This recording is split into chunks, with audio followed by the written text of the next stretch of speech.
Yo, what's up? This is your girl Dragon and it's time for another Fortnite Creative tutorial. Today I'm going to show you how to make your very own 1v1 queue system. This system will allow your players to queue in by the press of a switch and once they're queued in, be teleported to the game area. If you like tutorials like these and you want to see more, be sure to subscribe so you don't miss a thing. This tutorial is a big one. It's over 30 minutes long, so I hope you guys are in for the ride. All right, let's go ahead and jump into it. Let's go! Here you see the setup for my queuing system. Let me go ahead and break down the structure. When players spawn in, they will be on the global team. And when they spawn in, there'll be one button with a beacon showing that it's active and a player can queue in.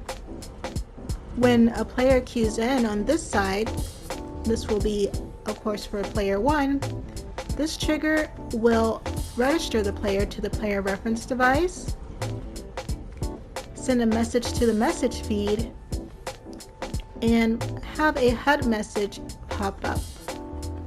In addition to that, it's going to also switch that player to Team 1. It's also going to start a timer that displays waiting for players. This timer will count up to 2 minutes and allow another player to queue in. If another player does not queue in on time, it will disable this timer, and the player can press the button to leave the queue. This will reset everything and put them back into the global class. If another player queues in on time and they go through the same process, they press the button, this triggers and registers their player and shows a message for both on the HUD as well as the message feed and change the player to class. Then a new timer will start, which is back here. And once that's successful, it's going to teleport the players to the area, to these teleporters I have here. In addition to that, every time the player presses a button and there's a trigger, it's going to increment this number that's right above need 2 players to play. So when they press this once, this will increment by 1, and when the second player presses, it's going to increment by another 1, making it a total of 2. That will show that this area is occupied and there's enough players to play. I went ahead and set up an additional play area right here, and this is what the players will be teleported to once we run the playtest. Let me go ahead and jump into the devices you'll need for this setup. For the 1v1 queuing system, you will need your spawning pads, you'll need a team setting and inventory device, and a class selector device for global. And you can see the names of the devices here. I have class selector global 2 and team settings and inventory global 2. You'll also need a beacon, and you can name that beacon QP1. You'll need another beacon, and you can call that beacon QP2. Like that. Next, you'll need 2 switches, and the first switch should be named switch Q1, and the second switch should be called switch Q2. You'll need a score manager, and you can call that score manager Q.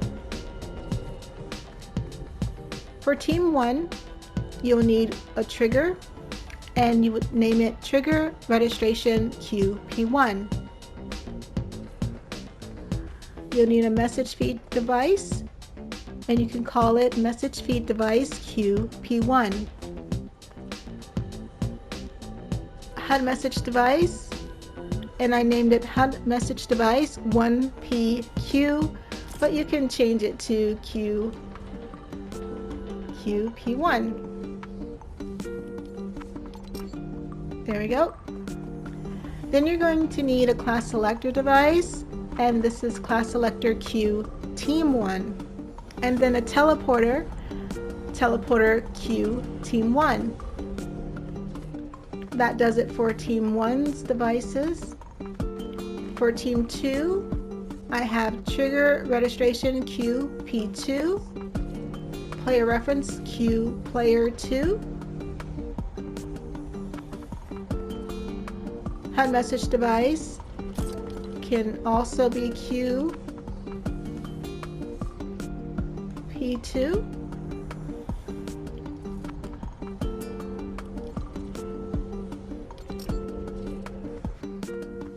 message feed device queue P2,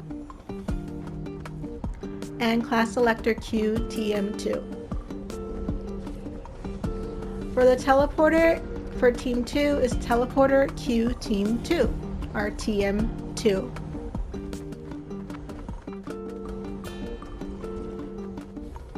For the player reference devices, if you do want to change those to queue P2 or P1, you can do that as well, just to keep everything in line.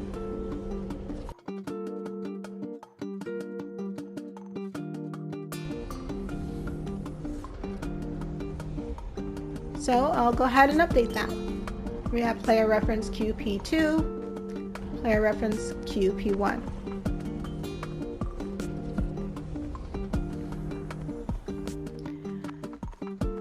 Now that you have all your devices for Team 1 and Team 2, you'll also need a timer device, and I named this timer device Q Success GS, representing game start. For your timer device, when you're waiting for players to queue in, I named it timer device to MQ wait. Now for your reset system, you're going to need a beacon. And this is named beacon, but you can call it beacon reset.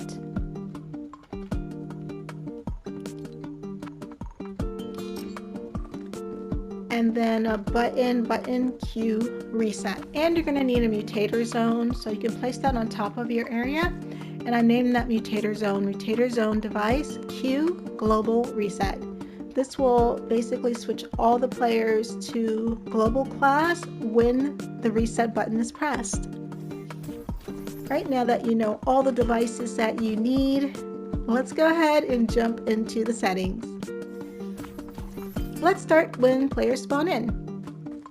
Now I have the players switching to global class when they spawn into the game. However, you can choose to have that class switch however you like. You can use a mutator zone that enables when they spawn in, or a channel device like an array like I used in my last tutorial. These are the settings for my player spawner paths for this tutorial.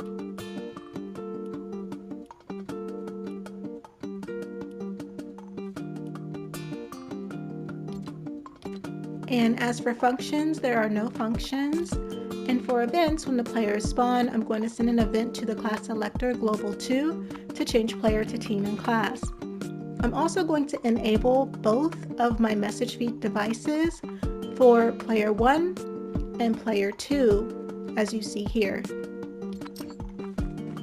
For player spawner Q2, the options are as follows.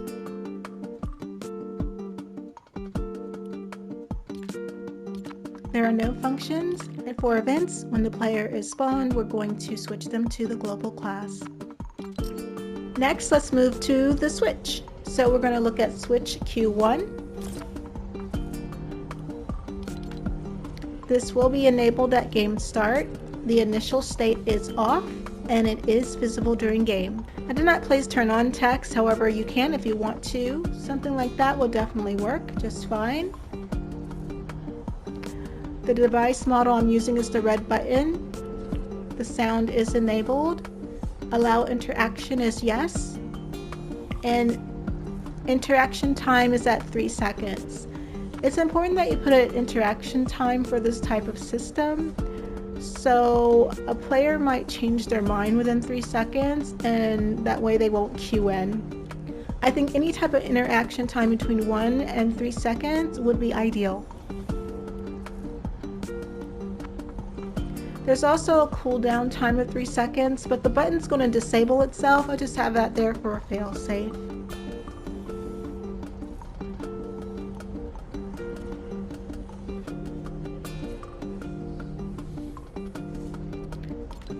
Alright, and then for functions, we're going to enable when receiving from button Q reset on interact.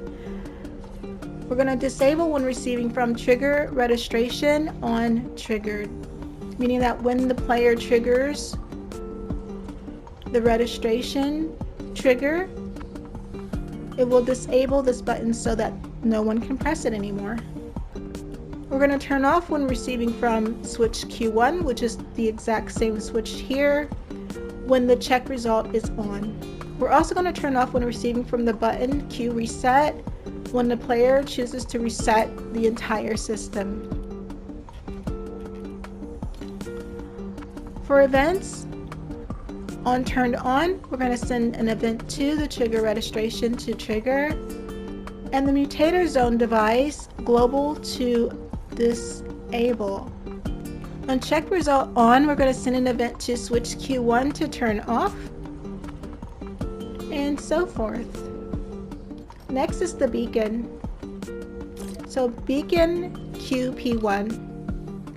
I have beacon to show as particle with a particle style of arrow, is neutral for the friendly team,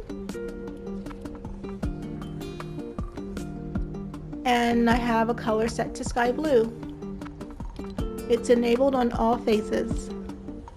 We're going to enable when receiving from button Q reset on interact, and disable when receiving from trigger registration on triggered. And this again is the triggering first player in the queue. Next, for player 1,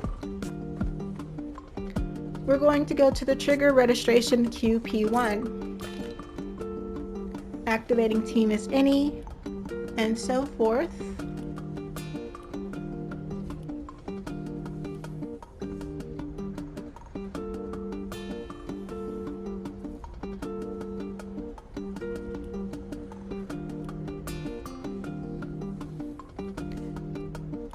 Now it's really important to set this to being triggered just one time, and then it will disable itself, and it will re-enable once the player presses the reset button. And we're going to transmit every one time it's triggered. And then for functions, we're going to enable when receiving from button Q reset on interact. And we're going to reset times triggered when receiving from button Q reset on interact, and trigger when receiving from switch Q1 when it is turned on. When it is triggered, it's going to do quite a bit of things. It's going to enable the other switch so that the player can press it. It's also going to start the 2-minute queue waiting timer. It's also going to register the player to player reference QP1. It's going to increment the score manager and show a HUD message. It will also change the player to team and class, and it's going to enable the trigger for registration too. So this is for the second player to be able to register. It's going to also disable switch Q1, and that should already be binded once you set up switch Q1. It's going to disable the beacon for switch Q1, and that should be binded. It's going to enable the beacon for player 2, so beacon QP2 will enable. And it's going to activate the message feed device for player 1 to show on the feed that the player is in queue. Next, let's take a look at the message feed device for QP1. For the message, I have player name in brackets is in queue to play 1v1. When you place the player name in brackets like you see here, the player's name who triggered the device will show up in the message feed. I have the message color set to blue to represent their team, and so forth.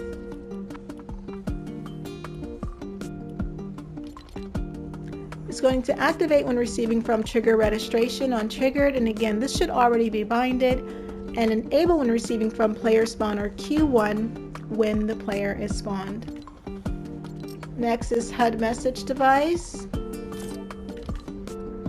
I have the message set to first player is queued, and this is set to show to all recipients. However, if you want to, you can set it to triggering player. Show on round start is off. Show for duration is timed, and I have it set for 5 seconds, and so forth.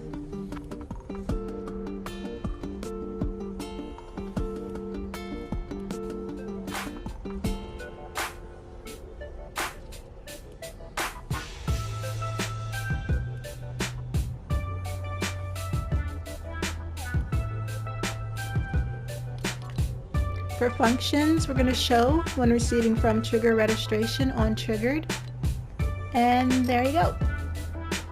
Next is the player reference device for player 1. I have it set to show the hologram and the color set to sky blue. It will be visible in game and so forth.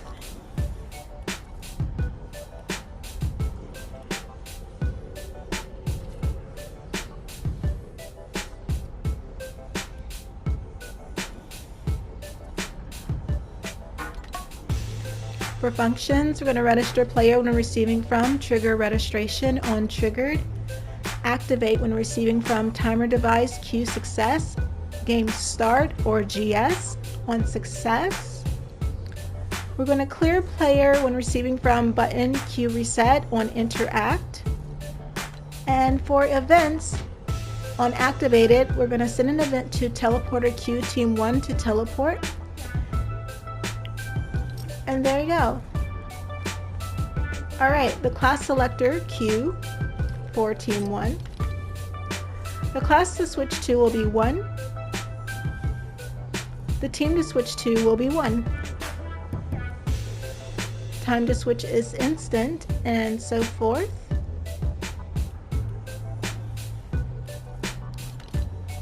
For functions, we're going to change player to team and class when receiving from trigger registration on triggered. And that's it. Again, this is trigger for player 1. So it was at this point that I realized that my renaming of trigger registration to trigger registration QP1 wasn't picking up. So I went ahead and I readjusted that to reflect the changes.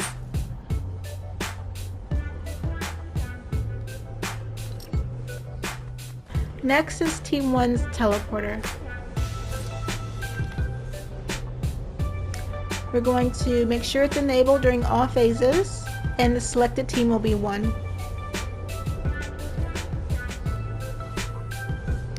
You can choose to have the rift visible or not. I have it visible due to it being a tutorial, and so forth.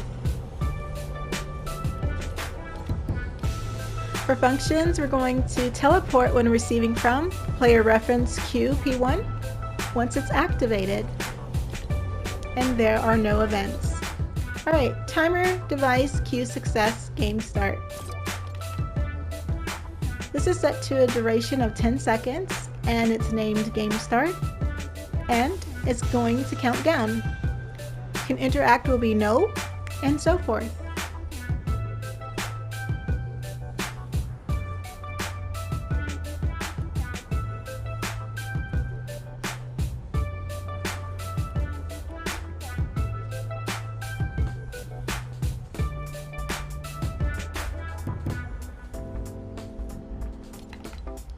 Functions, we're going to start when receiving from timer device, 2-minute queue wait on success, and reset when receiving from the button queue reset on interact. And there's nothing else there. And then as for events, on success we're going to send an event to player reference QP1 to activate and player reference QP2 to activate. Alright, let's take a look at the score manager queue. The score value is set to 0, the score to word type is add, and the activating team is any. It can trigger an infinite amount of times, and the score will change when activated by 1.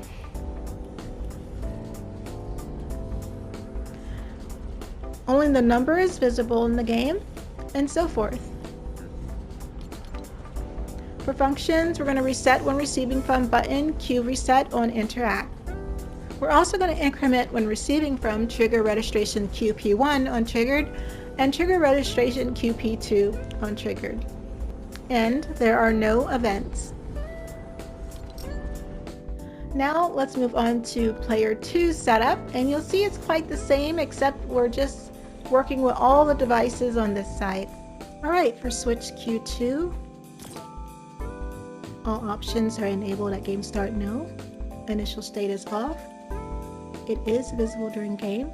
Device model is red button. The sound is enabled. We're going to allow interaction with an interaction time of 3. Cooldown is set to 3. I also have it set to allow class of 3, and this is because only the global team will be able to press this button. For example, when a player presses the first button, they're switched to Team 1 and Class 1.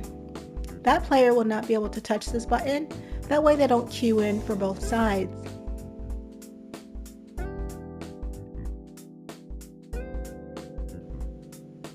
And these are the rest of the settings. Alright, and then let's check out functions we have enabled when receiving from.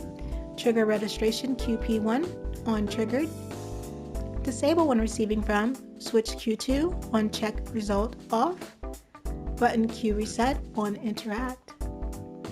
We're going to turn off when receiving from. Switch Q2 on check result on. And button Q reset on interact. For events, on turn on, we're going to set an event to trigger registration QP2 to trigger. On checked result on, we're going to send an event to switch Q2 to turn off. On check result off, we're going to send an event to switch Q2 to disable. And that's it. Alright, let's take a look at the trigger registration queue for player 2. Activating team is any. Visible in game is off, and so forth.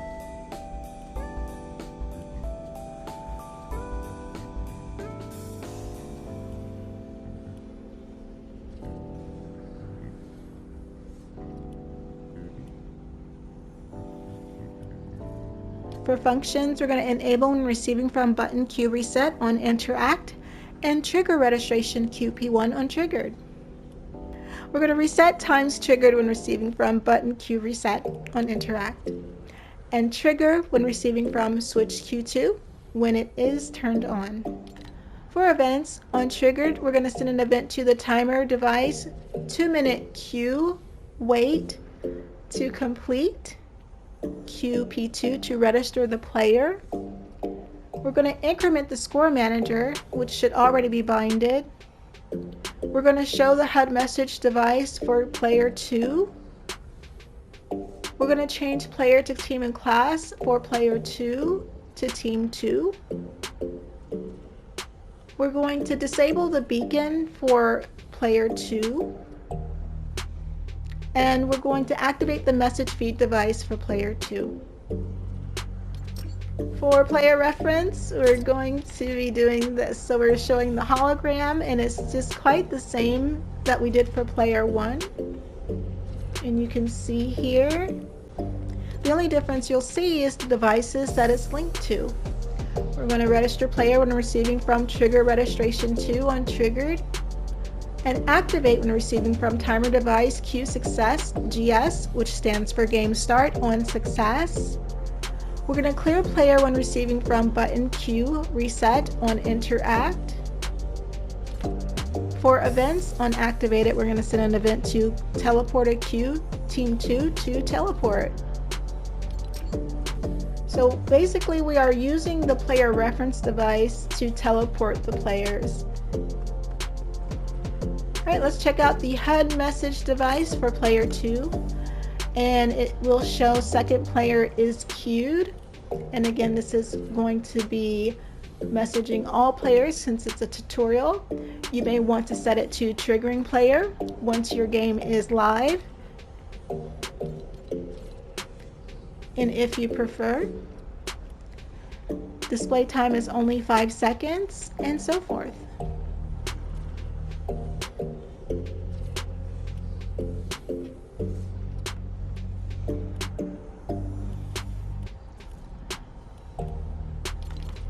For functions, we're going to show when receiving from trigger registration to on triggered. And that's it. Alright, message feed device for player 2. And the message is player name is in queue to play 1v1. Make sure you put your name in brackets like you see here if you want the player name to show up in the message feed.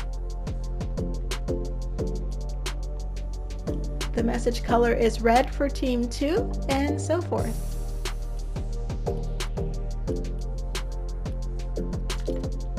For functions, we're going to activate when receiving from trigger registration to on triggered and enabled when receiving from player spawner Q1 when the player is spawned. And there's no events.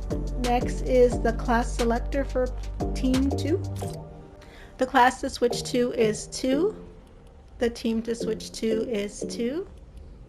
And so forth.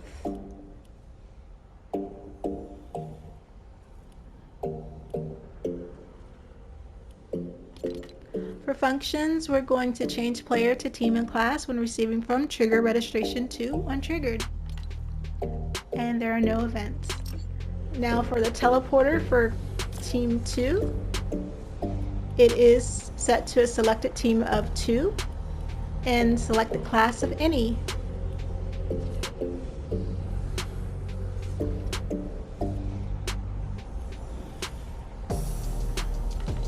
For functions, we're going to teleport when receiving from player reference QP2 on activated, and so forth. Let's check out timer device to end queue wait. So this is basically going to be set on a 2-minute queue wait. I have it here at 120 seconds. I would highly suggest you set this wait higher. That way the player, if they don't want to wait any longer, they can just go to the button and turn it off. But for this tutorial, I just simply left it at 2 minutes so that we can have a better flow and you can see how it works. The timer name is queue waiter and so forth. For completion behavior, we're going to reset this timer, but we're not going to restart it. We're just going to reset it so it can be ready to go again. The timer running text is waiting for second player to queue.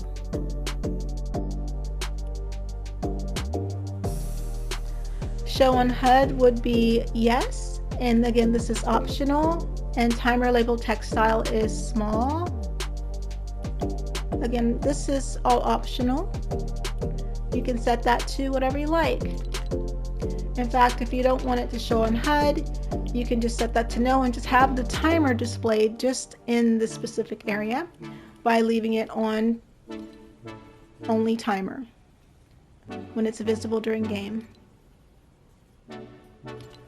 For functions, we're going to start when receiving from trigger registration QP1 on triggered, and basically that means this timer will not start until the first player queues into this game. We're going to complete when receiving from trigger registration QP2, and that basically means when the second player queues in, it's going to complete this timer so that we can start the next one. We're going to reset when receiving from button queue reset on interact, and enable when receiving from button queue reset on interact. We're also going to disable this timer once it is successful. So for disable when receiving from, we're going to set timer device to MQ wait to disable itself on success. For events on success, we're going to send an event to timer device to MQ wait to disable. Again, this should be binded from the other side. And timer device queue success, game starts to start, and this should be binded from the other timer. And that's it. Right now for button queue reset, the interrupt time is 0.0 and so forth. For interaction text, I have it set to leave queue. It is visible during game, and I have an interaction radius of a 0.75. For events on interact, we're going to send an event to switch Q2 to disable, switch Q2 to turn off, trigger registration, QP1 to enable, Trigger registration QP1 to reset times triggered. Player reference QP1 to clear player. Player reference QP2 to clear player. Score manager Q to reset. Trigger registration QP2 to enable. Trigger registration QP2 to reset times triggered. Timer device Q success. DS for game start to reset. Mutator zone device Q global. Reset to enable. Switch Q1 to enable. Switch Q1 to turn off. Beacon QP1 to enable. Beacon QP2 to disable. Timer device 2MQ wait to reset. And timer device 2MQ wait to enable. Alright, now for mutator zone. And this will be the last of it all. We have enabled on phase none, and this is highly important. You don't want this to be enabled when they come into this area. You can set your zone width and height to anything you want. Selected team as any, as well as the class, and so forth.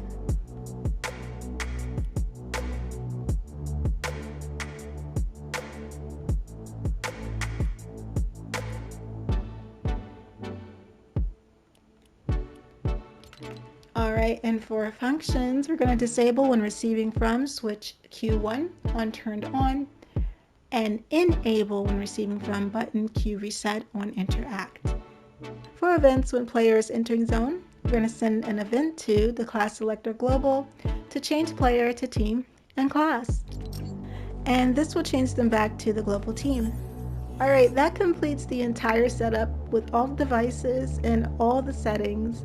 I'm going to go ahead and place these teleporters in the game area, and we can run a playtest. Quick note, while I'm doing this, make sure to take triggers registration QP1 and QP2 and place those outside of your game area. Alright, let's do it.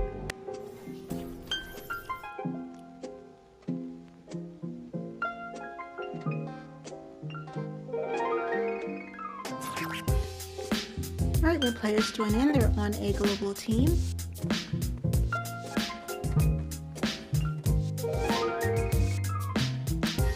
And when I queue in, we get the messages in the message feed as well as the HUD message device. And timer starts waiting for second player to queue.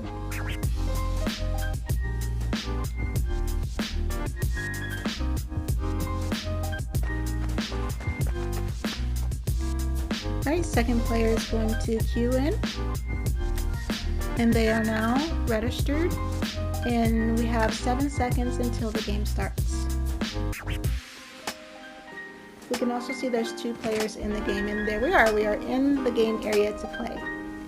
Now let's check out how the reset system works.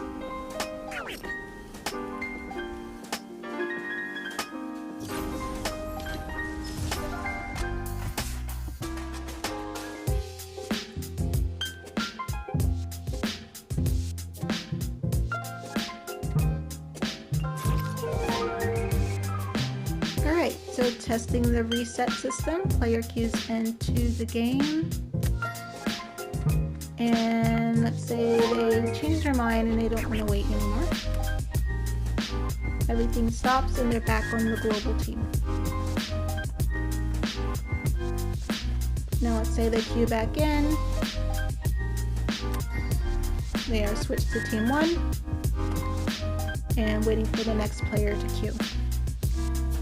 Next player queues into the game.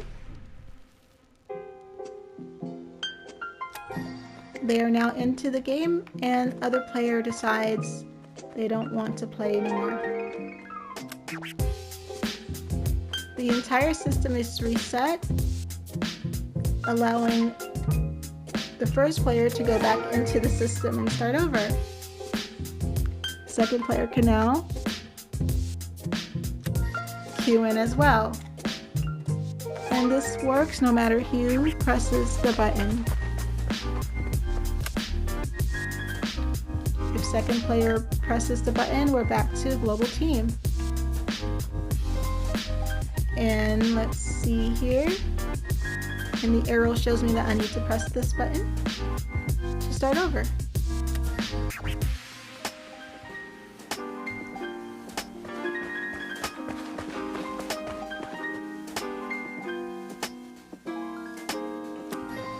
Now both players are back into the game and we can go and play. And that's how you make a queue system. Yo, thanks for hanging in there. I hope you guys find this tutorial very beneficial. I mean, there's so much you can do with it, like free-for-alls and all types of game modes. If you're feeling so kind, be sure to drop some support my way. My creator code's right there on the screen.